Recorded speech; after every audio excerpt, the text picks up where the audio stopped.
Welcome to Dual Attention. I'm George Tabb, I'm your host. And today we've got Thrive in Private Practice. I know many of you that are listening to this podcast or this YouTube stream, maybe you're in private practice, maybe you've been thinking about private practice, maybe you've been you've dreamed of. I think when my wife and I went through graduate school back in the mid 90s, one of the things that we talked about as a goal is to have a private practice.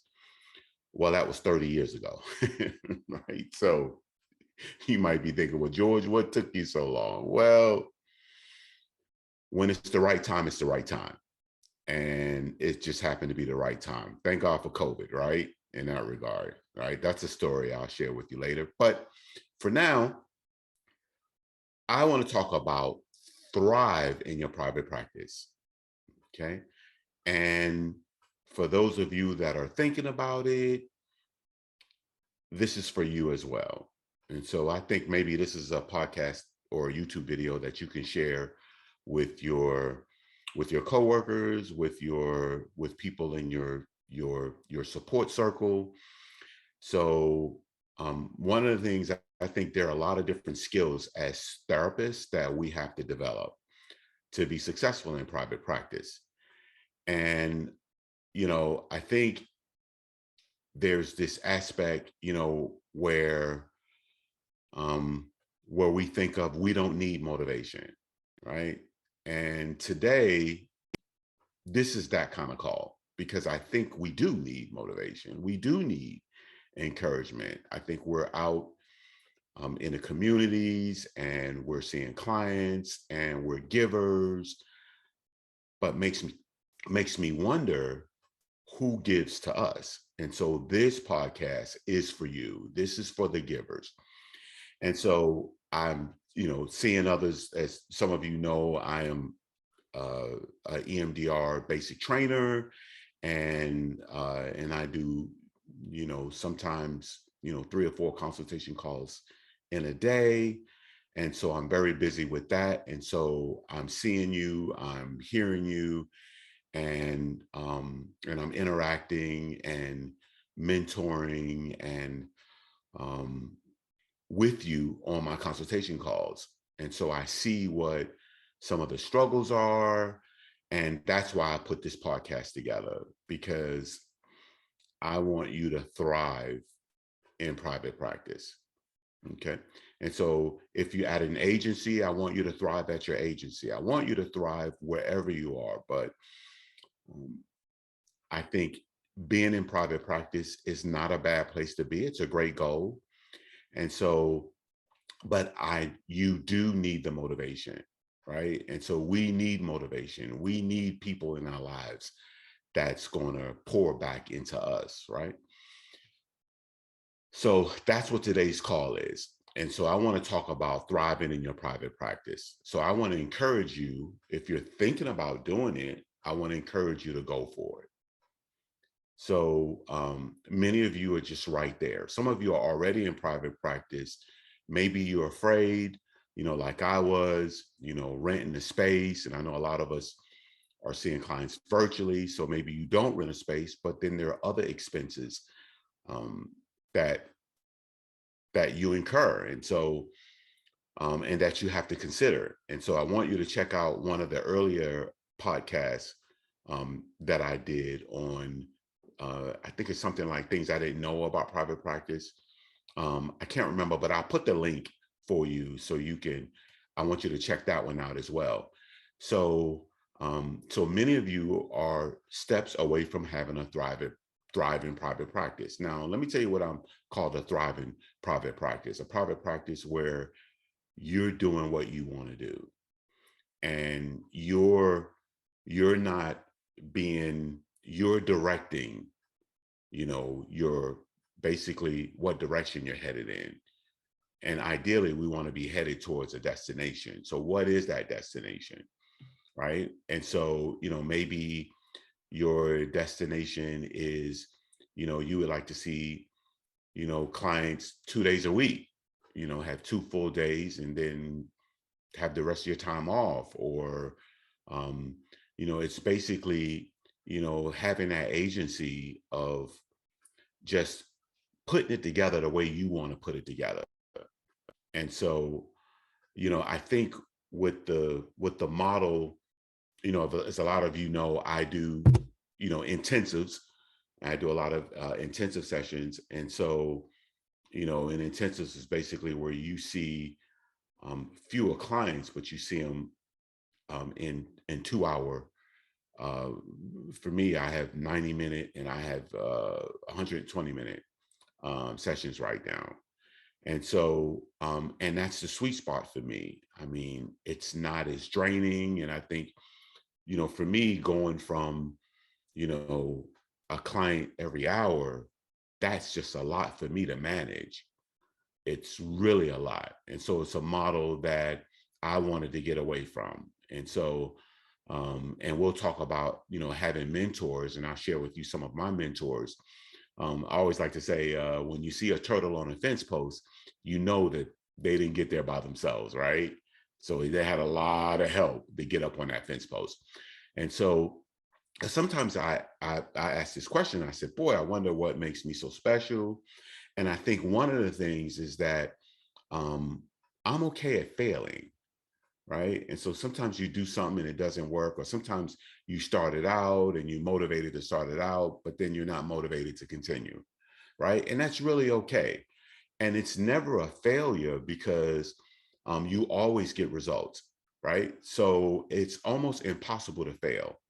And so what I've learned to do, there's a book by John Maxwell called Failing Forward, and I've adopted that principle for myself. So I'm not afraid to try.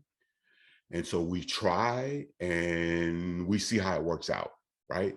But it's never a failure. I call it failing forward because eventually you're going to get closer and closer to what it is, to setting it up the way you want to set it up. So I'm not afraid to take risks. So you got to be, you got to be willing to put yourself out there and step out there. Starting this podcast, was taking a risk, and I thought about it for probably about a year. Okay, and I thought about all the things why it didn't work, why it wouldn't work. I thought about it. I did my research.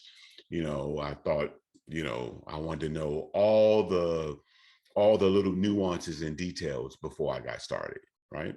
And so, and that's just a part of my personality. And so I try to be slow to make decisions, but once I make the decisions, I like to lock in and just kind of continue the process. And so, but I'm not afraid to take risks. And I think that's kind of what makes me different. And I'm really not that concerned about what other people think about me. And so, because everybody's got an opinion about you, about what you're doing, what you're not doing, what you should do.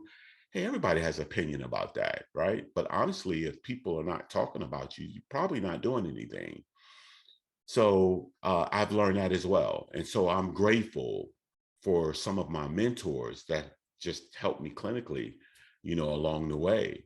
I think when I was working community mental health, um, there was Troy. He was very helpful. When I was working in community agency, there's Terrell James. He was very helpful. Just navigating community mental health and just finding a place for me there. Did a lot of work with him at Insight Family Center. And then I ran across Roy Kiesling and this whole 3-speed approach in EMDR. And I thought that was amazing. And I think, he really, kind of inspired me to, really, to grow towards being a trainer. And then my consultant that helped me, Sherry McKeeson. I mean, she's very helpful in helping me get certified and become a consultant and then a trainer. And now Kimberly Evans, so she's been, very helpful just with her material and just really helping me, giving me the permission to to develop my private practice into what I want it to look like. And so I'm very thankful. So I've always, it's interesting, everything that I've ever done, I've always had a mentor.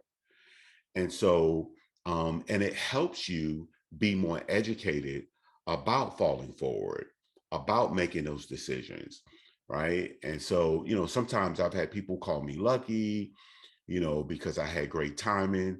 But I think what you'll find is the harder you work, the luckier you'll get.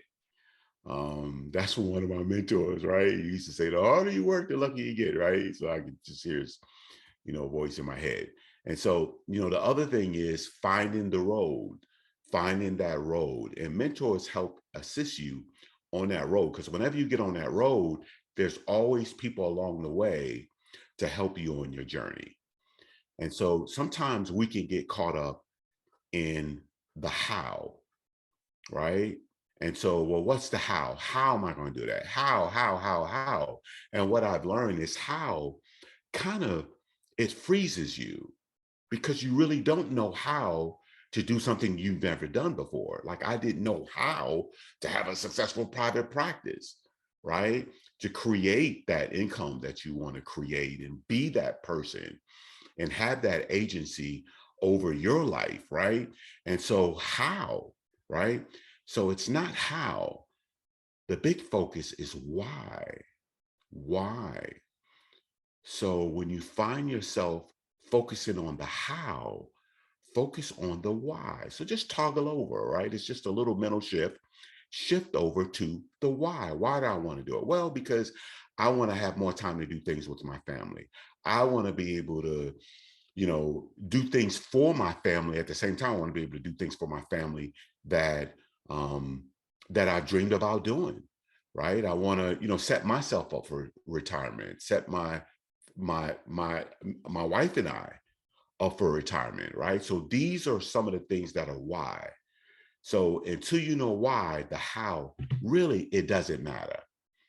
So and a lot of times, um, sometimes you think, well, why me? Well, why not you? Right. And so here's something else that I want to encourage you on. So if you have a thought and say you said, well, I'm thinking about putting this training together, or I'm thinking about starting this private practice, and here's what I want to focus on. Well, what I figured out is no one will do it like you do it. And if you don't do it, it won't get done. So that aspect of what you bring will not get done. Now, there'll be others that'll do it like it, but it won't have your stamp on it. It won't be like, it won't be like, it won't be like you would do it.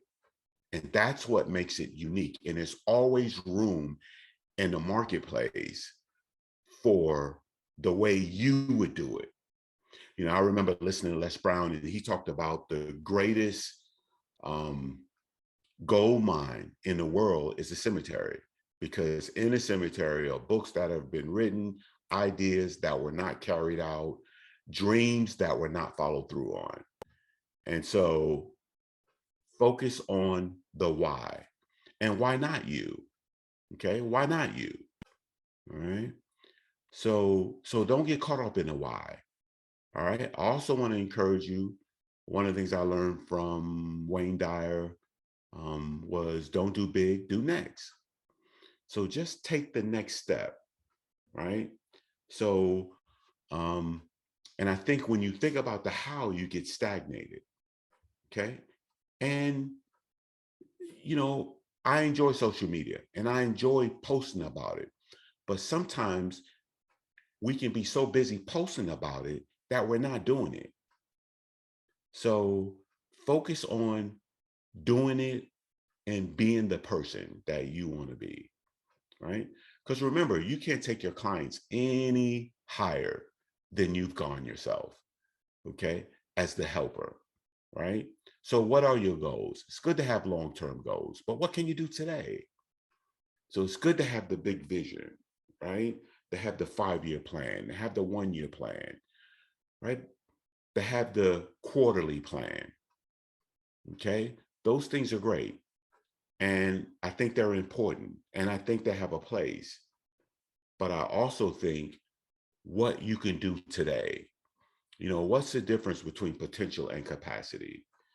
Everybody has potential, but your capacity is what you can do right now. What can you do right now to take a step towards that quarterly goal, towards that, and which helps that annual goal, which helps that 5-year plan? Okay. So what can you do today? So don't do big, do next. So why do you want what you want? So tell me why. And I talked to you about some of the reasons I want you. And so I want you to write that down. I want you to write down what you want. And then I want you to write why you want it. Feel free, send me a post, send me a message.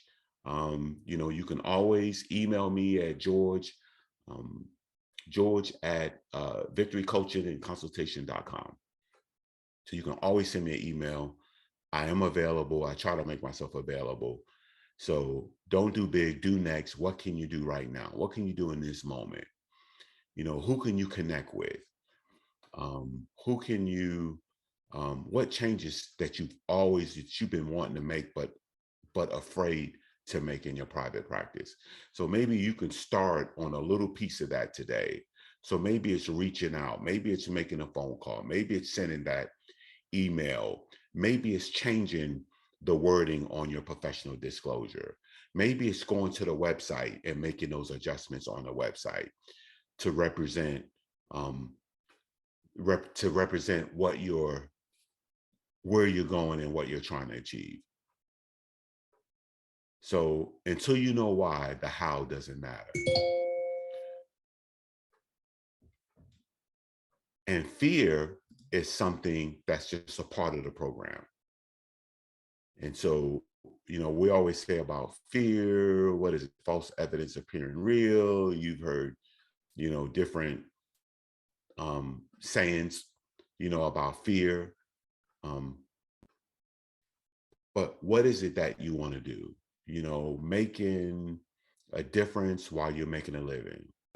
The first empowering that you want to do is empowering yourself.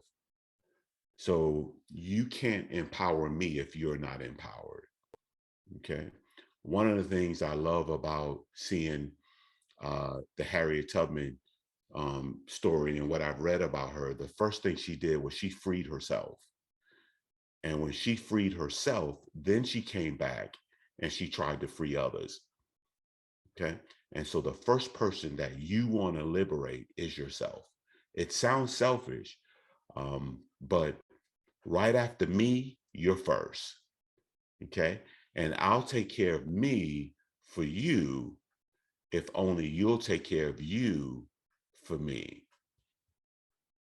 Thanks for listening in. I hope this touches someone. I hope someone benefits from this message.